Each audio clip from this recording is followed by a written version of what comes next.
Hi guys, welcome to the Awake Space. I'm Laurie Rivers, and if you follow me on TikTok, you know me as Laurie.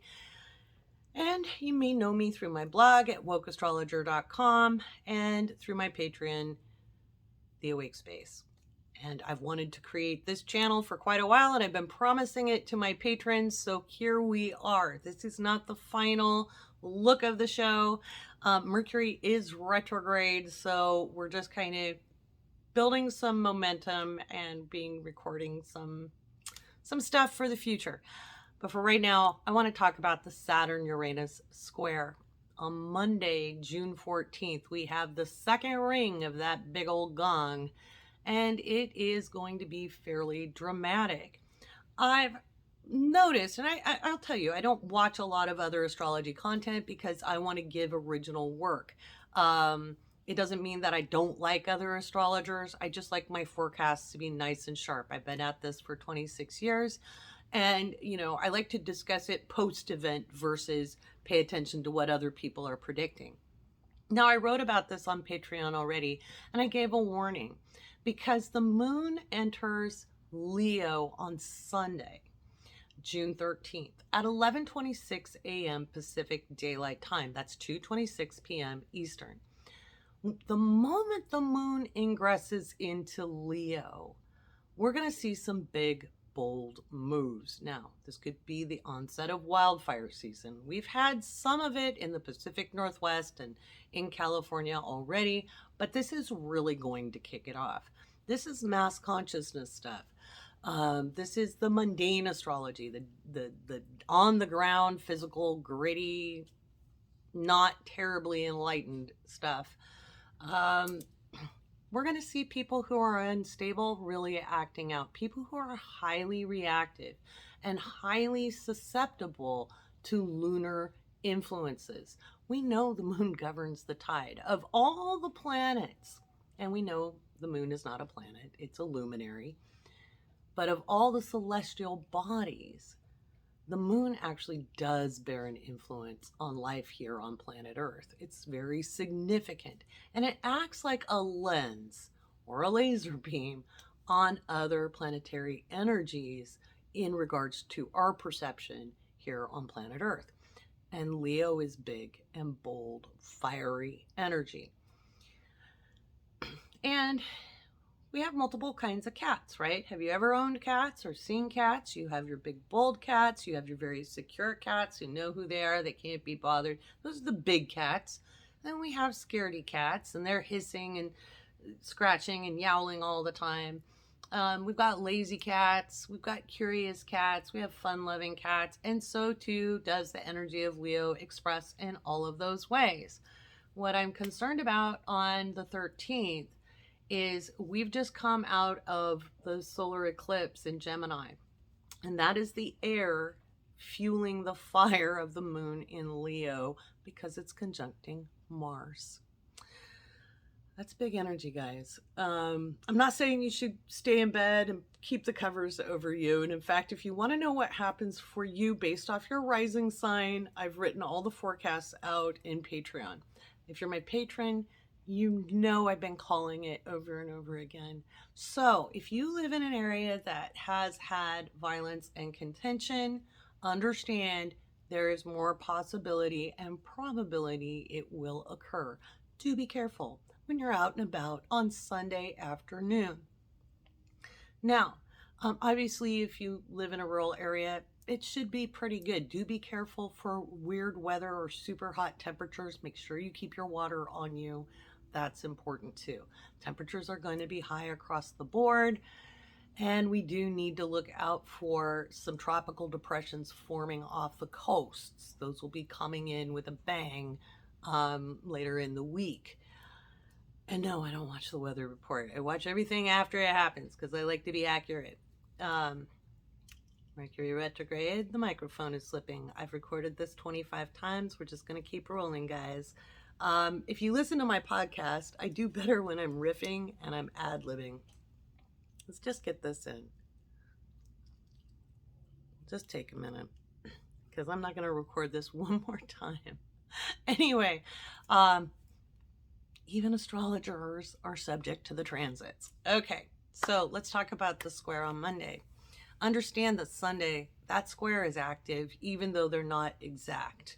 Okay, it's within minutes. And when we talk in astrology, there's degrees and there's minutes. Just like when you're navigating using nautical degrees and minutes. So Sunday, stuff is going to be happening. And we're looking at clashes with authority figures. We're looking at groups forming protests. We're looking at, and it can be any side of the political aisle or the neutral zone, you know, not partisan. I'm not talking about partisan. I'm talking about people who are passionate. We have Jupiter in Pisces. This is expanding people's belief and rhetoric. People are really digging in their heels right now. And I know you're shocked because every other astrologer is like, this is showering blessings on us. And it is. And on a mundane level, Jupiter is more, is more, is more, is more, is more. And Pisces rules faith. So you got belief and faith, and people who are religious extremism tends to expand during Jupiter and Pisces transits. So you have that kind of at odds. It's not going to take as much ground, but then you have people feeling attacked or looking for validation and feeling insecure about it. That's the Leo energy. That Leo energy, the moon is going to carry that energy, or the moon is going to carry the energy from Mars as it moves forward into Monday. And that moon is opposing Saturn, which is squaring Uranus. So guess what? Uranus is squaring the moon. That's a T-square. And that is explosive energy. That is tense. It's a buildup. Think of a volcano. That is the kind of energy that's brewing, and it's brewing in the collective. We're going to see some kind of collective action. We're going to see people being really loud. The internet should be a really interesting space. I think we'll also see some fiscal policy announcements that aren't going to sit well with the population. I think we're going to see authority figures or systems, institutions trying to get control over things. Good luck with that. It's not going to work.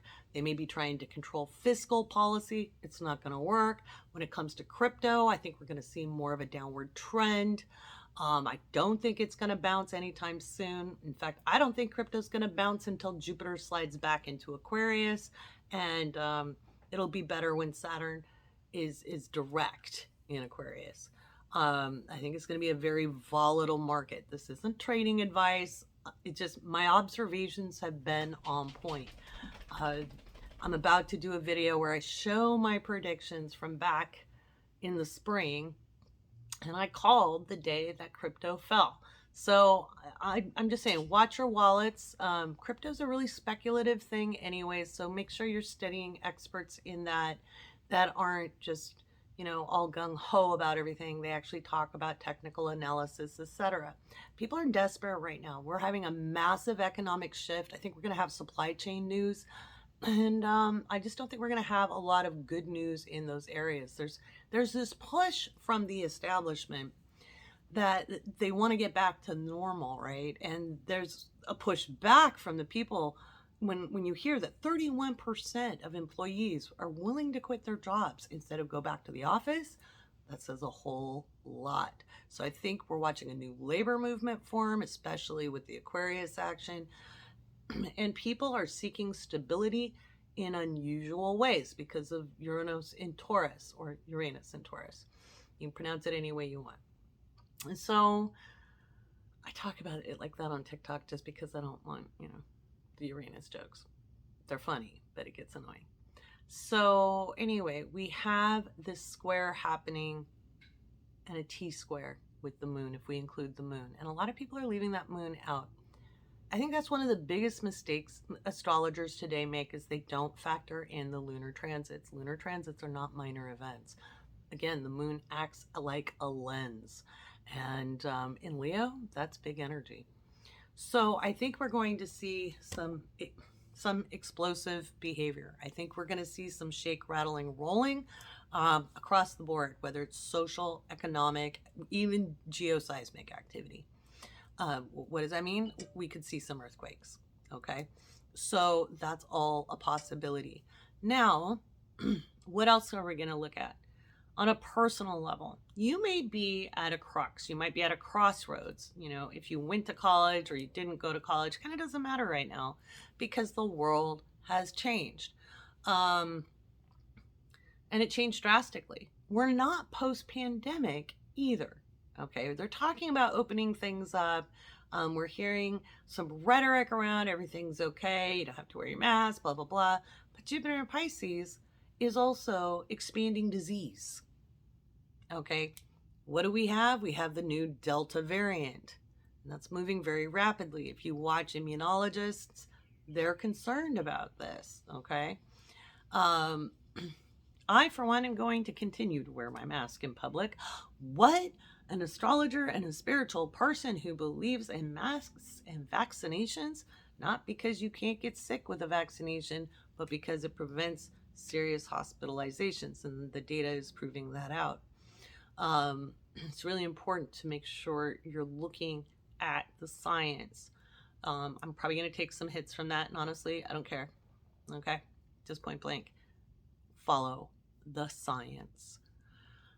So, on a personal level, you may right now be at a crux. You might be stuck between a rock and a hard place. You might be wondering which direction to turn. It looks like you've got this bad choice and this bad choice. That is quintessential square action. Okay, quintessential. You get squeezed until you make a decision. But what you have to remember is it's like this. Notice it's a square. It's a 90-degree angle. You have option A. You have option B. They block each other. So this doesn't solve it. This doesn't solve it. The pressure builds up so much. You have option C. And it's through that square we build option C.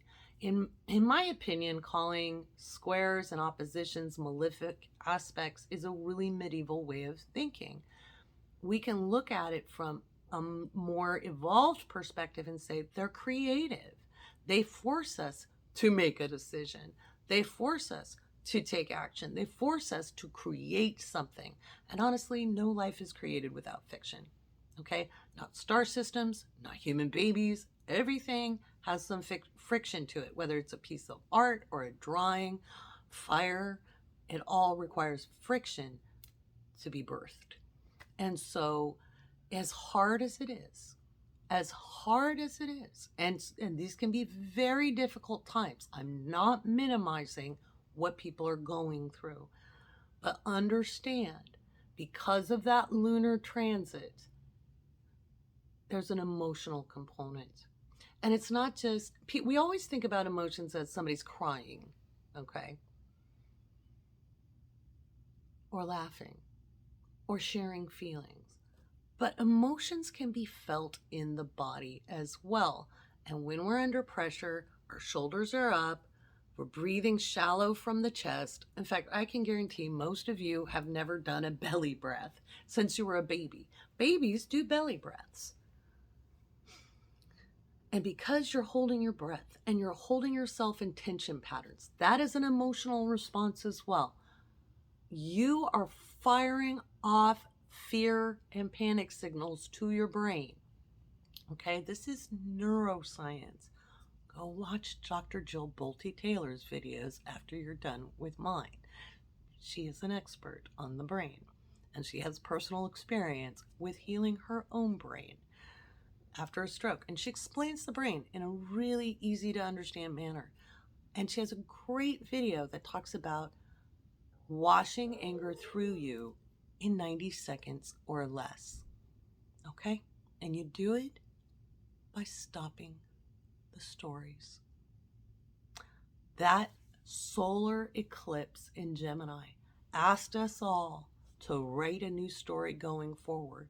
And when we're focused on the past, we cannot build the future. And each one of us needs to bring our attention inward And that's hard during a Leo moon because we're all looking to see who's seeing us. We're all looking to see if we're being picked or chosen or loved. And if we're not doing it here, if we're not seeing ourselves, if we're projecting outward, we can't write that story forward. And this crisis, okay, is forcing us to create option C. All of us, every human. And we all have the ability to lower the speed of our minds, to slow it down, to breathe in deep, and to stop reacting in knee-jerk reactions. Yeah, everybody's supposed to get mad when X, Y, or Z happens. Oh yeah, everybody's supposed to want to punch somebody in the nose when this happens. We all want to scream and yell and call people names when this happens. But what you're doing is you're putting the focus outwards instead of bringing it inwards. And that doesn't solve anything. It doesn't help you make the decisions that are best for you. Now, if you're in a bad situation, a toxic situation, instead of getting into it with somebody, you can extricate yourself out of it and choose you. It may not be a fun decision to make, but choosing you is exactly what this energy is all about. Because the more of us who self-actualize, the more of us, and it's a constant process, you're never done, okay? Self-actualizing, people self-actualize throughout their lifetimes. But the more you self-actualize, the more you can communicate, collaborate, and play with other people. And that is what we're building to in the very near future. It's not just within our lifetimes. It's in a very few short years, we will be forced to communicate and collaborate and play to have any kind of standard of living. And so it's understanding how to meet your own needs, how to fill your own cup, how to communicate with yourself in a way you want other people to communicate with you. If you want people to respect you, then start here. Respect you. Speak kindly to you. Okay. This is something I'm talking about on June 13th with the Cosmic Surfers and the Living by Luna Tiers on my Patreon. I teach this on how to do this for you based on your own astrological chart, how to meet your own needs, how to bring your energy in. Even if you're the most sensitive empath on the planet, you can bring your energy back into you. I will suggest, and I'm going to wrap it up with this, I will suggest if you really want to be able to ride this energy and you are extremely sensitive, you want to have some hematite.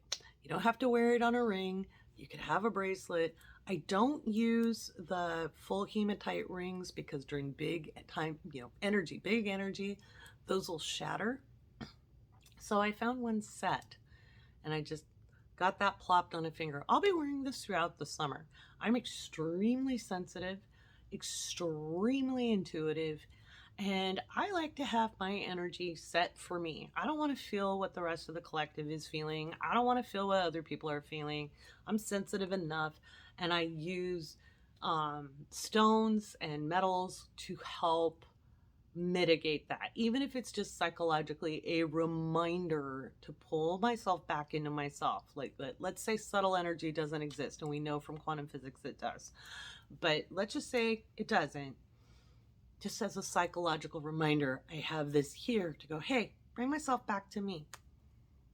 It's not your job to fix anybody. It's not your job to make sure they're doing what they're supposed to be doing. Unless you got little kids, that's a different story. But if we're dealing with adults, guess what? Not your job to wake them up. Not your job to be their teacher. If people don't want to listen, they don't want to listen. That's their thing. Leave them to their karma. Manage your own. Okay? You have enough to worry about with your own stuff. You don't need to deal with other people's. Keep your nose to you. That's the biggest thing you can do right now. It doesn't mean turn your eye away from injustice. It doesn't mean don't look at anything. I'm not asking you to bypass. I'm asking you to bring your energy into you, because when you're in your power, you will find others in their power, and you can come together and be more productive as a unit. When everybody's going off on their own agendas, claiming they want to have community, but everybody's scrambling for validation, that is where communities fall apart over and over and over and over again. Okay? So, the more of us who bring our energies back into ourselves so we can find that third option that is hopefully more appealing than option A and option B. If you feel between a rock and a hard place, hopefully C is better. Okay? And you may not know how much better it is until 10, 20 years down the line, which is really hard to imagine when you're a young person. I was a young person. I remember. Okay?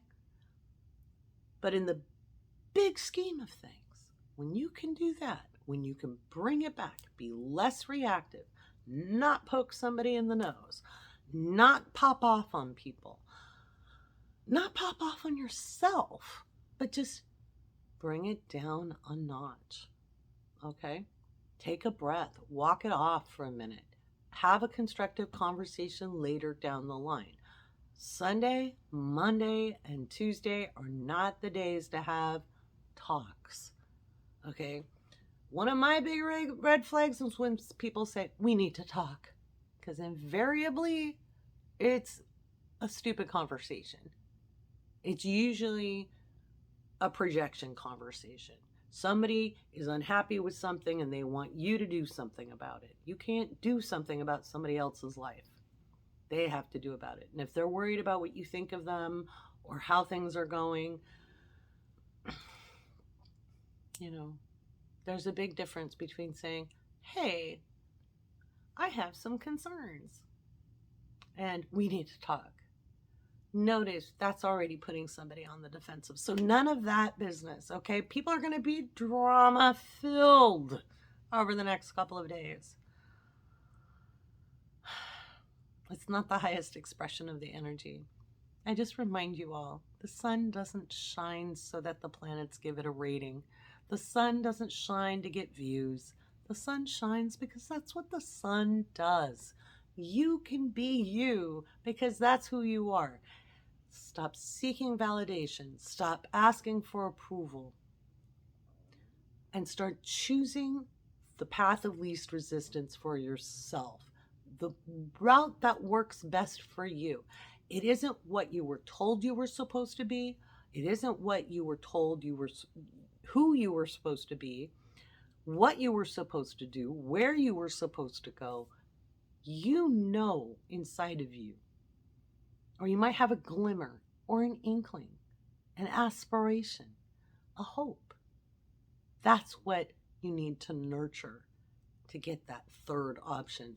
And if you can just bring yourself to center just for a few minutes, you don't have to clear your mind all the way, but if you just bring yourself to center, focus on your breathing. Breathe in, breathe out. Notice how long that was. I'm still not done breathing out. Okay? When you can breathe in deep and exhale slow, you calm your amygdala down. And when you do that, you also are oxygenating the brain. And from there, you can make productive decisions. I know it well. And if you're one of my patrons, you know my story, or part of it anyway. And you know how hard I work to get to this consciousness.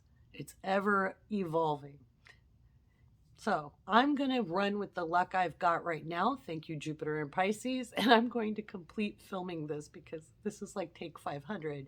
And I hope to see you on the next episode of the Awake Space YouTube show. That sounds kind of dumb. We'll figure it out. Maybe it'll be the video podcast because I have an audio podcast and I've linked it below in the description. I look really forward to seeing you on Patreon, in the Discord server, on TikTok, and right here. If you have questions, feel free to leave them in the comments. And if you're looking for a professional astrological reading, I would love to read your chart. So you can book through the link below as well. I'm Laurie Rivers, and I wish you all the best and the best of luck during the second Saturn Uranus square.